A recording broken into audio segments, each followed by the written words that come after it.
Praise the Lord. ஆண்டவரும் இரட்சகரும் மீட்பருமாகிய இயேசு கிறிஸ்துவின் இனிய நாமத்தினால் உங்கள் அனைவரும் வாழ்த்துகிறேன்.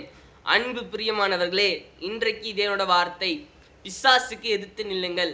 எப்படி பிசாசை எதிர்த்து நிற்கலாம் அப்படின்னு பார்க்கும்போது, யாக்கோபு 4வது அதிகாரத்தில் 7வது வசனம், தேவனுக்கு கீழ்ப்படியுங்கள், பிசாசுக்கு எதிர்த்து நில்லுங்கள், அப்போது அவன் உங்களை விட்டு விலகி ஓடி போவான்.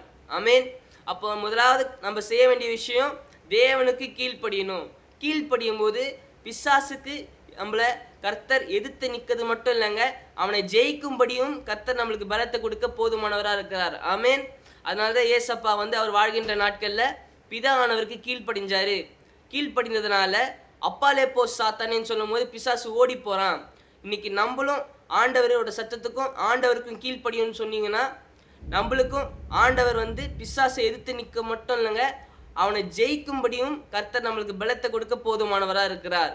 இரண்டாவது காரியம் பார்த்தீங்கன்னா, 1 யோவான்ல 3வது அதிகாரத்தில் 21, 22வது வசனத்தில் நீங்கள் பார்த்தீங்கன்னா, ஆண்டவருக்கு கீழ்ப்படியும் போது ஆண்டவர் நம்மளுக்கு 2 விஷயத்தை கொடுக்குறாரு. ஒன்று தைரியம், இன்னொன்று பலன்.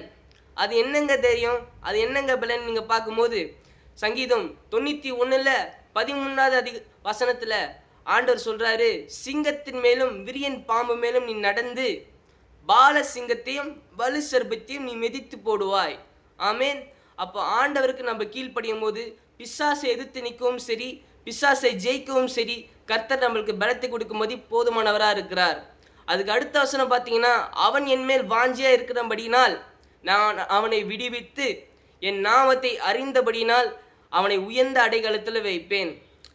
அவருக்கு நம்ம கீழ்ப்படியும் போது அவர் நம்மளை உயர்ந்த அடைக்கலத்தில் வைப்பார், அவர் நித்தியத்தில் வைப்பார். ஆமேன். அப்போ முதலாவது நம்ம செய்ய வேண்டிய விஷயம் என்னென்னா, பிசாசை எதிர்த்து நிற்கணும்னா, பிசாசை நம்ம மேற்கொள்ளணும்னா நம்ம கர்த்தருக்கு கீழ்ப்படியணும். கீழ்ப்படியும் போது அவனை ஜெயிக்கும்படியாகவும் அவனை எதிர்த்து நிற்கும்படியாகவும் கர்த்தர் நம்மளுக்கு பலத்தை கொடுக்க போதுமானவராக இருக்கிறார். God bless you. ஆமேன்.